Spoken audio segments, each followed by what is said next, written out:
Italy का आसमान रंग बिरंगे गुब्बारों से सज गया। हॉट एयर बलून्स का सालाना मुकाबला जारी है। 10 रोजा सैग्रेंटिनो कप 2017 के लिए यूरोप और अमेरिका से बलूनिस्ट उमरीन कस्बे टैरनी में मौजूद हैं।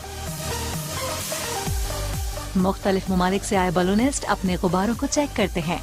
सारी रस्सियां और लोहे के बकल सेट किए जाते हैं। आग के शोले लपकते हैं और चंद ही लम्हों में गर्म हवा के दर्जनों गुब्बारे आसमान का रुख करते नजर आते हैं। मुकाबले में हिस्सा लेने वाले गुब्बारों पर मुख्तलिफ अशकाल और पैगामात भी नुमाया होते हैं।